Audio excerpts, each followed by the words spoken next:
Hey guys, it's Josh with Budget Mechanic. Today we're going to be working on this 2010 Toyota Tundra. We're going to be replacing the center support or carrier bearing. And one tool you're going to need that you may not have in your kit is a 30mm socket. And you're going to need an impact driver to run this thing to get a big old nut off. So let's go ahead and get started.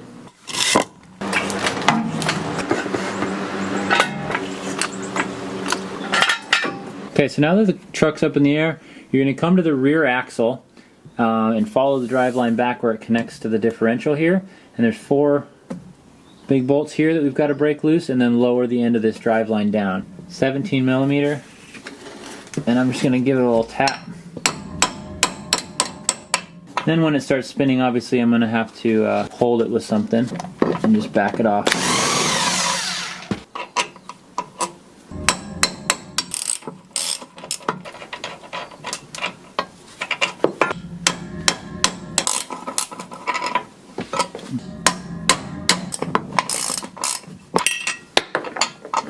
I put the truck in neutral so I can spin this. There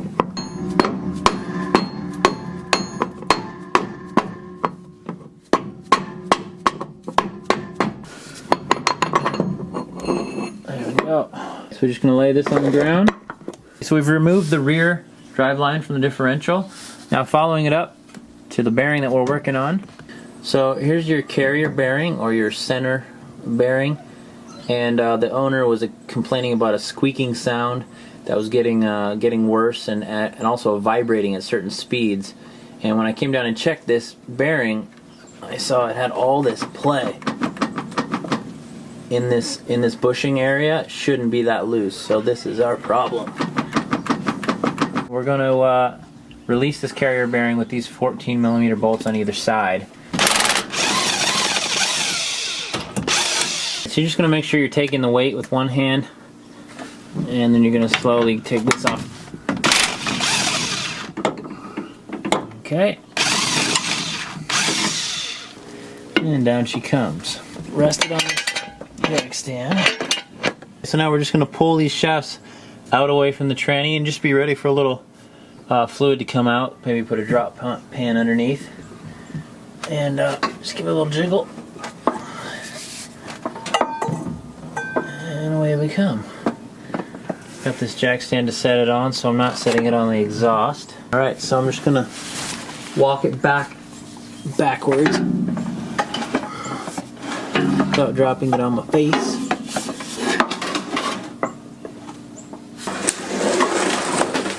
Now that you have the drive shafts out of the car, we're going to come in here and break apart this universal joint. And there's a cross in the middle, has 4 ends, and I'm going to do the 2 on this side. So I'm going to do this one and the one underneath it, and hopefully I can salvage this universal joint and reuse it. First off, I'm going to take this clip out, grab it with some pliers, give it a nice twist and pull, and out she comes.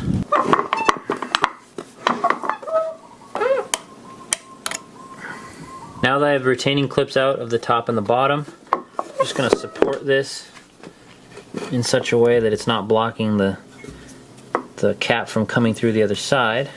And I'm going to take this socket that just fits nicely on top of here but doesn't hit this surface, and I'm going to pound it out. It's starting to sink down in here, but it's real rusty, so it's going to take a lot of whacking. So once it's coming through enough that it's flush with this outer surface, obviously we need to hang it off the wood so that it's not going to be stopped.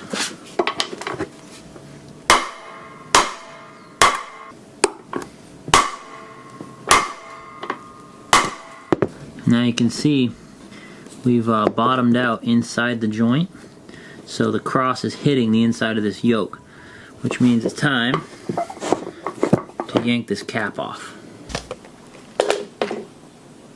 So now that we got this side off, we're going to drive it back the other way. And it's the same principle as before. I'm just going to use a different socket so that I'm pressing on this surface, and I don't want to really damage the outer surface if I'm going to end up reusing this joint.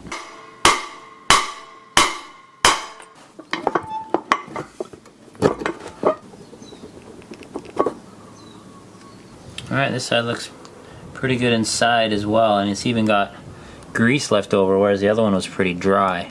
So to give you a little bit more playroom, you don't want to pull this little seal and try to sneak that off the end. So I'm shoving it back inside the hole. I'm actually going to grab it here. This one's pretty damaged, but that will then allow you to push the joint this way and have enough leeway on this side. Okay, next thing you're going to want to do is get this big nut off. It's a 30 millimeter, so you're going to need a 30 millimeter socket. It's going to cost you 10-15 bucks, and you're going to want to use an impact. You can try with a breaker bar and a buddy standing on it, but the hardest thing is to keep this thing from rolling. So an impact is going to be your best friend.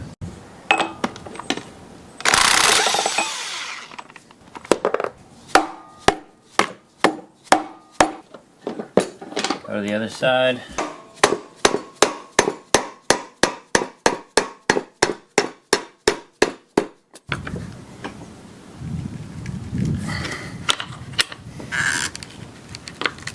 So I'm just working the rubber part of this off. You can probably tear it up with a screwdriver or pry bar, but it's getting replaced anyway. So now that I've got the rubber off, I'm going to try to drive this bearing off the splines. I just want to be careful of this retaining surface here. It's really thin metal. I don't want to bend it. Kind of spin as you go, work it out.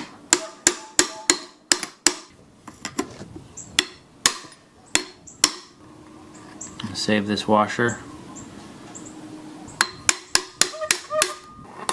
The new one, this will all be one piece. So I'm just going to clean up these surfaces here to get ready for the new bearing. So as always, I'm going to compare my old and new parts. Make sure that they have the same mounting surfaces.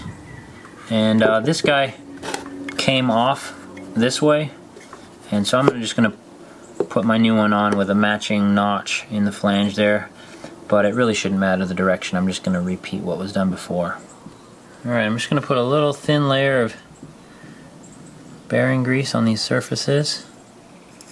Nice little bit on my splines as well. So what I want to do now is I just want to tap this into place up over that smooth part of the shaft. And to do that, I'm going to use this 30 millimeter socket that I have. So the inner race is what I want to be pressing on, that silver ring, because that's what's actually sliding over the shaft. If I beat on something else on here, it's likely I'll ruin the bearing.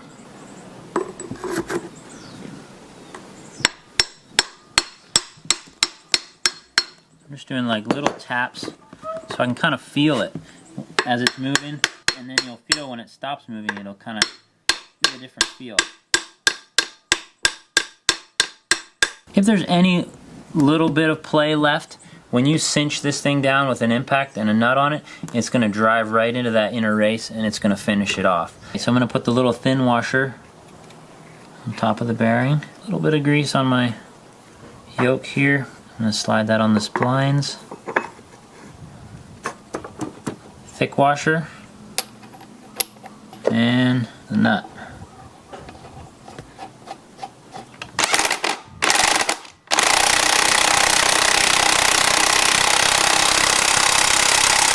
Alright, and I could see it sinking in, and it also sunk the bearing in just a hair to finish it up. It'd be a great idea to put some Loctite on this nut, or if yours is like mine, it has a little groove in the end of the shaft that you're meant to crimp the nut down into. And you're just going to crimp the edge of that into that notch, and that'll keep the nut from spinning loose. Because this is a video about the carrier bearing, and many of you may be able to reuse your universal joint, I just went ahead and replaced mine because it was in rough shape. But if you do as well, all you're going to do is just repeat the same steps we did for these first 2 points on the other 2 points of the universal joint and put in a new one. One thing you want to do before you get started is to check the inner surface here, because sometimes when you're driving out the old joint, you'll get burrs of metal that stick up. Take a little round file and I just kind of grind off any little burrs of metal that are sticking out. You could use a bit of sandpaper depending on how bad it is. Now that I'm ready to put this in, first I'm going to remove the caps of this new universal joint, being careful because inside are all these roller bearings and they're stuck in there with some grease, but you want to be really careful they don't fall out, get lost, get in the way. So I'm going to remove these caps while I'm kind of messing around. Then I'm going to tip this joint, put it in one side, allowing me to put it in the other. And throughout this process, you want to try to keep everything as clean as possible because these are bearing surfaces. Okay, so I'm going to take this cap and I'm going to center this spindle up. And I'm just going to kind of slide this in until it stops, and then as soon as I can, I'm going to push the inner part, the spindle of the joint, inside those bearings to keep them in place.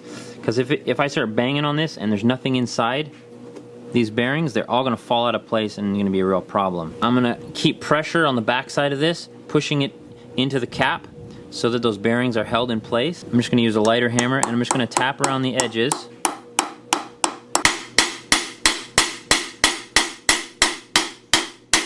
Okay, so once you've got this flush and can't hit on it anymore, I'm going to spin it and do the other side. So what we're going to do is we're going to put this in as far as we can straight, and then I'm going to kind of slide the joint into it just a little. So now it's kind of halfway in both of them. So now they're flush on both sides, and they're in far enough that those bearings are now safe from falling out. And I'm just going to tap it in until I see the ridge where the clip goes. You don't want to go too far. You can kind of test, see if it's deep enough, see if you can get a clip. Yeah, see I can fit the edge of the clip in there so I know that it's in far enough. It's a good idea to be wearing glasses for this because they can spring out at you. So this is not seating all the way properly, so I know that this thing needs to sink down maybe just a hair. So I'm going to put this even right over the clip. Just give it a light smack, and you can see that now is seated nicely inside there. And we're going to flip it to the other side.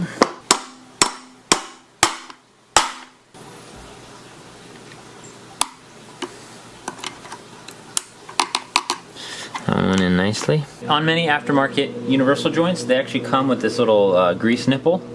They come packed with grease already, but if you've got a grease gun, I always think it's a good idea to just give them another little squirt.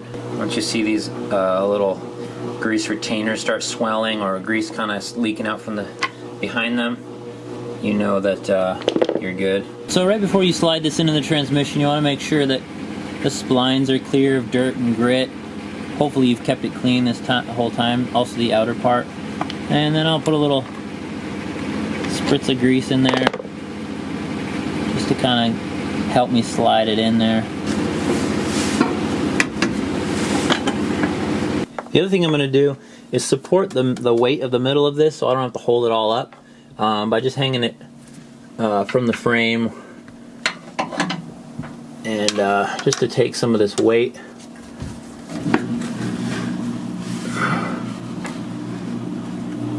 And it'll allow me to still kind of move it back and forth. Alright.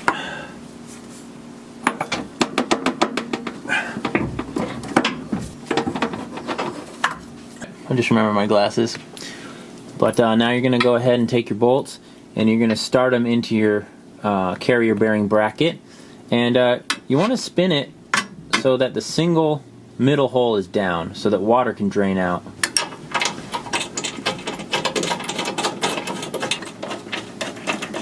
So I can take this bungee off.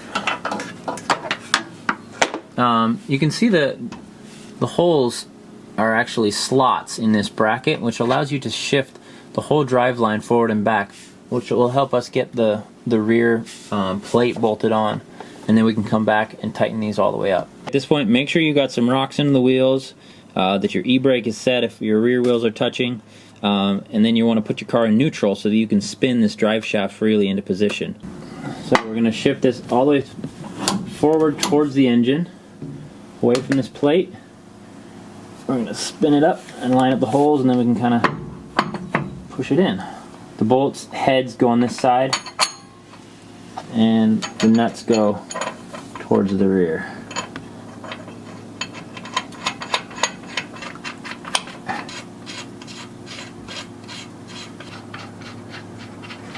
One trick you can do is you figure out which way to set this up, but essentially get both wrenches kind of close, and then all you have to do is squeeze them together and you get a really tight hole. So now we can go and cinch up our carrier bearing. So I'm going to lift this up to the bottom of the truck rather than let the bolts carry it up, because I don't want the bolts getting bound or the threads getting messed up. So I'm going to hold it up there while I tighten.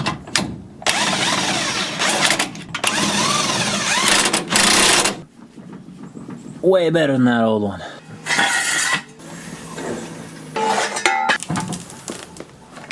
So there you go, fairly straightforward.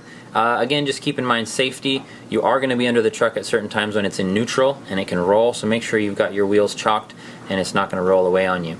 I hope this video was helpful. Thanks for watching, and please subscribe. Okay, because this is a video about the carrier bearing, I just went ahead, because this is a video, the clock is ticking, but because my universal joint is in rough shape, I'm going to have to take it all the way out and put in a new one. Yeah.